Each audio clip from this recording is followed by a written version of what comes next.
What's up, everybody? It's your boy What's Grind. You're watching Sub Urban Nerd. This is the channel I give my nerd views on today's nerd news. Also do reviews on TV shows, and today's TV show. Also, once again, Happy New Year's, guys, for everybody, because this is a brand new year, and we're happy because you know why? I didn't even realize that Gifted is back, and this is season 2 still, episode 10, titled Enemy of My Enemy. Now, I'm just gonna start off by saying that this episode was fire. Little fire. Because if you guys don't remember what happened in the last, I guess the season finale, I'm going to just try and give a really quick recap off the top of my head. The Von Struckers find a doctor that Reed used to know when he was younger that worked with his father to try and find a cure for them. Meanwhile, while they're trying to do that, they realize that this might stop mutants from being mutants in general, so they decide to kind of sabotage that. Then you've got Rebecca gets captured by the Inner Circle. You've got the Marcos, John, and Blink going and kidnapping some technical guy because his company controls a lot of collars to the what you call them, the mutants, and then they're interrogating him.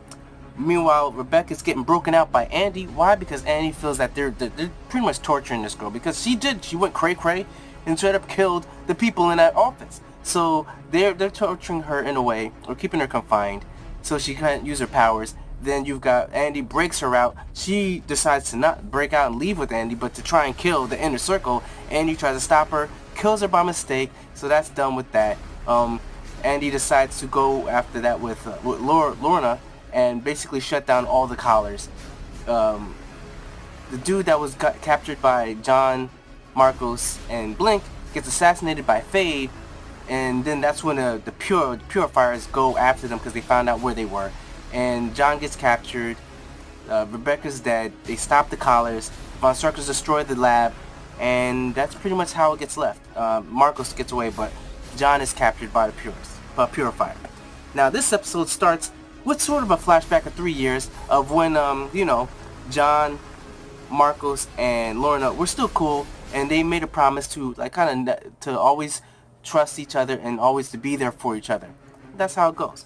Goes back, and then all of a sudden there's this moment, and I didn't know if it was real or whatever, but apparently it was a dream state where now the not the twins, but Lauren and Andy, they have a dream talk. Apparently, like they ain't gotta waste their minutes. This is like the best thing. They ain't gotta waste their minutes. They ain't gotta text nobody. Just go to sleep and you talk to them. Simple as that. If only it was that easy for the rest of us. But yeah, they talk. Andy's like, cause after having to by mistake kill, Rebecca, he feels pretty sad. So he goes to talk to his sister, and his sister is basically just being like, no, what are you doing? You think we can be cool now? Because he kind of did last time they saw each other. Bitch slap her right off into the sky with his powers, and to kind of knock her out. So I know she's feeling a certain sort of way. She doesn't know. She was like, oh, you're sad? Now you're sad? You're with them? Why don't you just come home then? And he was like, it's not that easy, because, he really believes in what the Inner Circle is doing. Then she wakes up, and the parents are like, oh, were you having dreams? So like, yeah, I was talking to him, and blah, blah, blah, going out. You've got, they show, that the Purifiers, they got John. They got him chained up, because, he's already super strong, so they ain't trying to let him loose or whatever, but they're bringing him over to where they are. Who else? You got the Von Struckers. They're driving. You've got Marcos. What was Marcos doing? Sorry, this is all off the top of my head. Marcos was with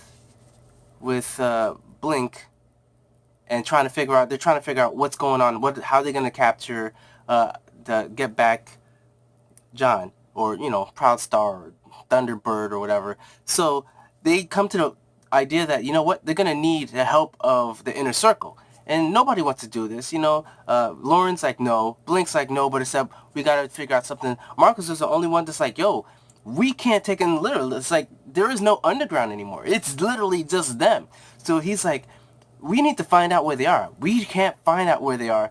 The dude, Fade, maybe you can use him. So they're gonna use him as leverage, I guess, to give back to them. To get back to the Inner Circle. But yeah, so they decide they contact Lorna and tell her that they'll swap or whatever, but in reality, Marcos wants to try and talk to Lorna and tell her that, we need to go help them. He tells, he pitches it to them, And she goes back and tells Andy. Andy's like, yo, of course. When we were on the run, like Proud Star John, he helped us. So we gotta help him. And she was like, yeah, you're right or whatever. So they both decide to go and they looked and found on the satellites, but it's like it's fortified. Basically where the Purifiers are, off in this place on its own, is fortified with a bunch of crazy hicks with guns. So they're like, no, we ain't doing this by ourselves. So they brought the information to basically where Andy was having the dreams where he saw Lauren, and they said, okay, this is the information, this is where they're going. If you want to work with us, great. If you don't, we'll leave you the information and we'll be on your own. And they're like, yo, we're gonna need. But they were like, the Reed and Kate definitely were happy to see Andy because they hadn't seen him in a while. He looked completely different, blonde hair, because I don't think they didn't get to see him since, the season finale of the first season.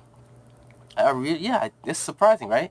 But yeah, so they're happy. They're all mushy over there, hugging her. And meanwhile, Lauren's like keeping her distance, and like Marcos, he's feeling a certain sort of way towards Lorna because she sent their kids away. Meanwhile, you got Proud Star John being tortured in a way because they're putting their headphones on, like, because he's super sensitive to hearing, smelling, and all that. So they got these loud, crazy rock music things on his hair, and to torture him, trying to find out information because they're like, yo, what's going on with the things? Who this? Because at first I was like, yo, just tell them that wasn't your group, like that was the inner circle. But then they showed now, and I'm thinking, you know what? Maybe he's biding his time, because he knows, if there's true friends, he knows that they're probably going to come for him. So maybe he's like just holding out. Because at first I was watching the episode, I'm like, just tell him, that it's cool. But it's up, I'm like, you know what? Maybe you just hold off a little bit. Because once they get what they want out of you, they don't need you. So it's sort of smart in a way. The guy was trained by military, so therefore he's meant to, withstand torture or whatever in a way, and just not crack. Plus he's kind of superhuman, so he can endure a lot. So they're asking him, they're torturing him. Meanwhile, you got Andy and Lorna show up. They got these. They show them that the whatever's left of the underground. That they got these trucks. The armored, they got guns, they got armored vests, they got bulletproof vests and all this stuff. So they're gonna go. So they're all driving. Meanwhile, you got inside the car with the first car, you've got Lorna, you got Marcos, and they're sort of beefing. You got Blink. Blink's like, yo, could you guys just let it go for the next couple of hours so we could just get this done? And they're like, okay, then we could go back to hating each other. And then you've got in the car, Andy, Reed explains to him that no, now he's got powers, so that's what's up. And he was like, oh, that's cool. And then they start talking more like, oh, maybe we can come together. He was like, no, stop talking about that. I believe in what I'm doing, because he really does believe in what the inner circle's doing. They're trying to stop because the underground, sure, you're getting people away, but he's trying to fight a war. Basically, that's what he's down for. So then they get to the place and they check out this area. They see that there's people, guns all around this area, in the front and the back. They come up with a plan, and that's when they really start asking questions, because Reed goes back in by himself asking John, like, yo, for real, just give me something. And then he's paying attention. He realized, wait, did they leave you guys? Like, did Andy? Because it makes no sense, because Andy and Lorna, they were with the underground, and now they were at the bank killing, whatever, massacre. So what's going on? And then he really like, what? So did they leave you? So and then the guy speaks out, said there's an inner circle, and he was like, inner circle? I've never heard of inner circle. Which, yeah, they're kind of like the mystery. Like, and he told them, like, anybody that goes investigate into him ends up getting killed or dead. That's why you don't know about this inner circle. So we're like, okay, but he's not really trusting him fully, but he's kind of coming around. But then that's when all of a sudden the plan comes to the action, and then that's when my boy Captain Lightbright. I'm gonna say it right here. I got my Lightbright. I got my Lightbright hands on right there. And this finally they utilize this guy right. So why am I saying they utilize him right? Because all in the past episode they had him by himself, like he could hold off an army with these powers of his. You know what I'm saying? Like he can just boom, like he's like unibeam, like no. He heats up things. It's like a ray of light that's super intense and high heat, and it can burn things if you hold it on it long enough, You know what I'm saying?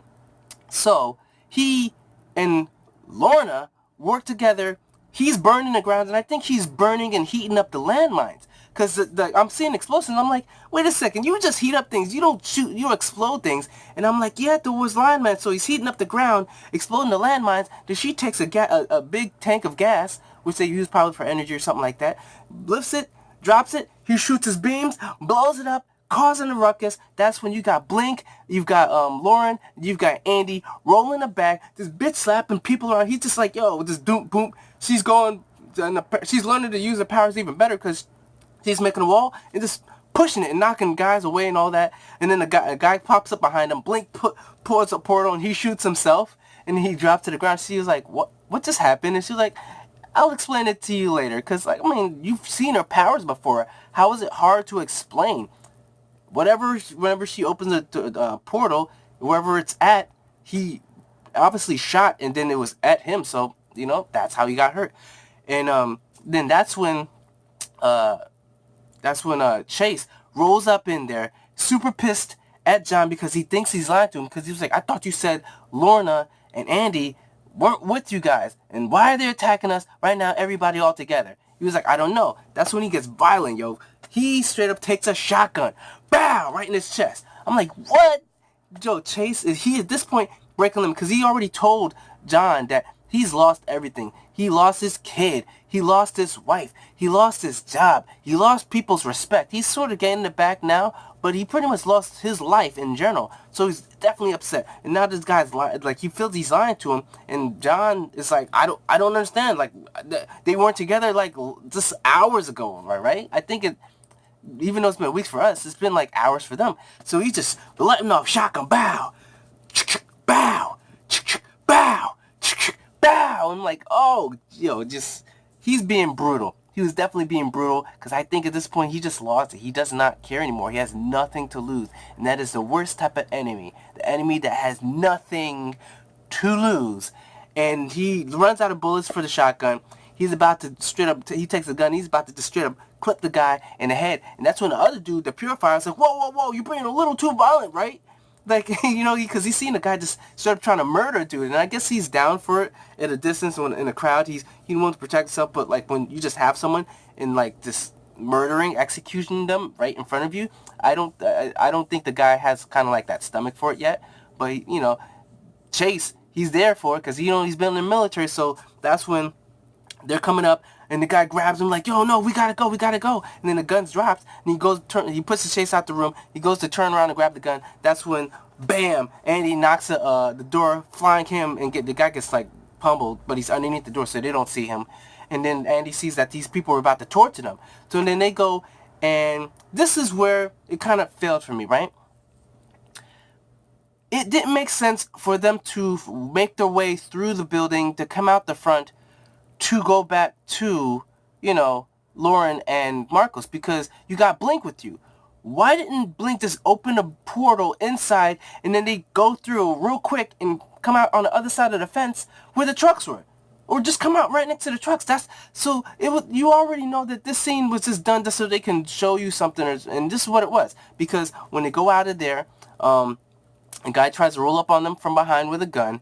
Andy turns around, knocks the gun out knocks the guy flying, because he was like, you try to shoot my sister? You try to kill my sister? And that's when he starts getting violent, sort of like Rebecca, and straight up breaks the guy's leg. And then he breaks the other guy's leg, and I think he breaks the guy's arm or whatever. And he's pretty much like torturing the guy, and that's when the sister, Lauren, comes up like, Andy, and pull him, and then they pull him out and they get out there, and then he sees the way his parents looking at him, and he's feeling like, so I see the way you guys looking at him, because they have the time off alone by a moment. And he's like, I see the way you guys are looking at us.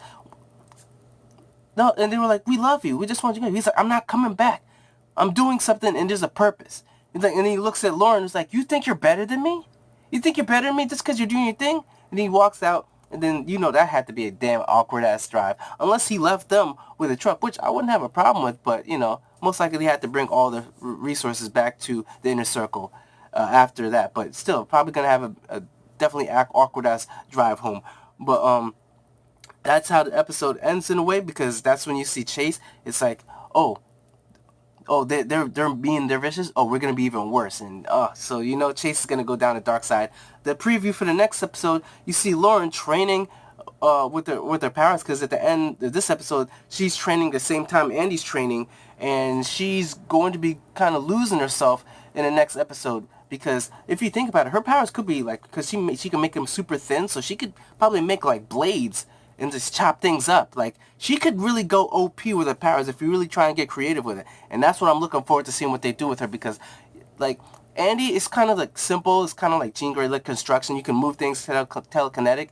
But hers, it's kind of different, and you can get real creative with it. So I'm looking forward to that. So hope you guys like this recap review of the return of Gifted and Captain Lightbright. And hopefully you guys love this thing, because I definitely enjoyed this episode. It was a good episode, other than the end, which, like I said, they only had that moment so they could show Andy going kind of cray-cray, when they could have easily just gone through a portal and popped out the other side of the fence right next to the trucks. So other than that, if you agree with me, put those likes. If you like this video, remember to like the video, put those notifications on, subscribe, check out my last review of the Gifted, and check out my playlist of TV shows. And remember, I'm with Grant. You've been watching Sub Urban Nerd, and you've just been notified. Catch you guys on the next review.